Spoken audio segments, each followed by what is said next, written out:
नमस्कार मित्रहो, माझं नाव खांडेकर हेमंत. मी शिक्षण महर्षी वसंतराव काळे औद्योगिक प्रशिक्षण संस्था लातूर येथे शिल्पनिदेशक यंत्रकारागीर येथे कार्यरत आहे. तर मित्रहो, आजचा विषय आहे व्हर्नियर कॅलिपर. मित्रहो, इंडस्ट्रियल सेक्टरमध्ये तुम्ही पाहिलं तर वेगवेगळ्या जॉबचे कंपोनंट्सचे आपण जेव्हा मेजरमेंट करतो ते मेजरमेंटसाठी एकक असतं MM, सेंटीमीटर, ठीक आहे. पण अत्यंत ॲक्युरेसीमध्ये किंवा प्रॅक्टिकली इंडस्ट्रीजमध्ये मायक्रॉन्समध्ये काम केलं जातं. मायक्रॉन्स म्हणजे काय? तर मायक्रॉन्स म्हणजे MMच्या 1000व्या भागाला मायक्रॉन म्हणतात.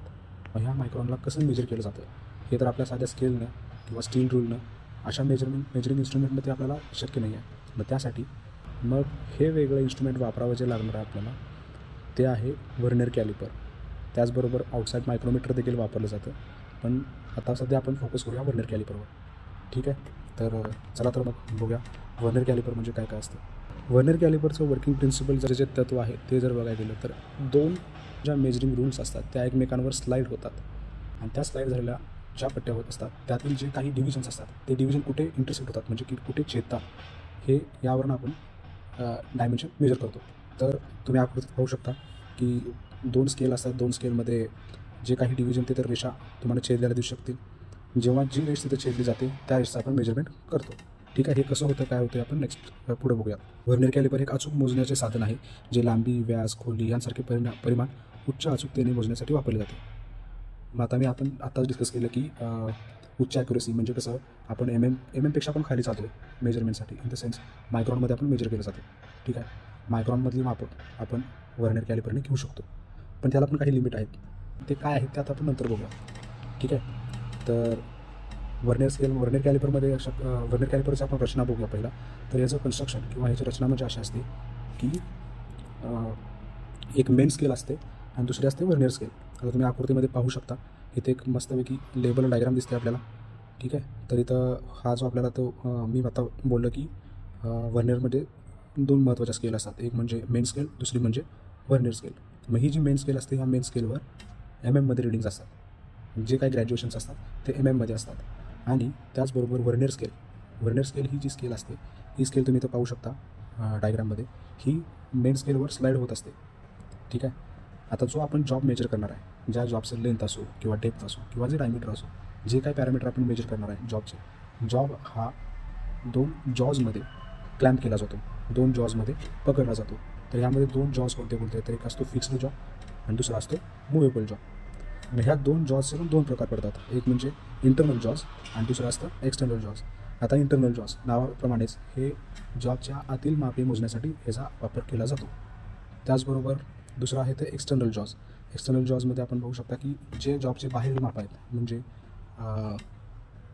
डायमीटर असो, लेंथ असो, विड्थ असो, व्हॉटएव्हर, ते आपण एक्सटर्नल जॉजने मोजू शकतो. त्याचबरोबर व्हर्नियर कॅलिपरमध्ये तुम्ही पाहायला गेलं तर लॉकिंग स्क्रू असतो. लॉकिंग स्क्रू म्हणजे आपण जे मेजरमेंट घेतो ते मेजरमेंट आपल्याला लॉक करता येतं. त्याचबरोबर थंब ग्रिप नावाचं इथे काहीतरी दिसते आपल्याला कंपोनंट, तर ते thumb grip vernier calliper easily हाताळता यावा, इझिली आपल्याला त्या थंबने हँडल करता यावा त्यासाठी तिथं ते प्रोव्हाइड केलेलं असतं.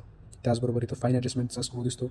आत्ताच आपण बघितलं की व्हर्नियरमध्ये मायक्रॉनमध्ये काम केलं जातं, त्यामुळं तिथं ॲडजस्टमेंट ह्या खूप महत्त्वाच्या असतात, खूप महत्त्वाचा रोल प्ले करतात. त्याचबरोबर आपण MM किंवा आपण MMच्या पण छोट्या भागामध्ये मायक्रॉनमध्ये काम करतो, त्यामुळे तिथं थोडीही इथे आपल्याला ॲक्युरेसी महत्त्वाची असते, त्यामुळे फाईन ॲडजस्टमेंट वापरलं जातं. दुसरं आहे बीम किंवा त्याला आपण मेन बॉडी म्हणतो. तुम्हाला परीक्षेला हा प्रश्न नेहमी विचारला जातो की बीम म्हणजे काय असतं किंवा बीमचं डायग्राम शो करावे लागतात. बी हा कंपोनंट तुम्हाला डायग्राममध्ये शो करावा लागतो, तर तो आहे बीम. बीमला इथं मेन बॉडी असं म्हटलं जातं.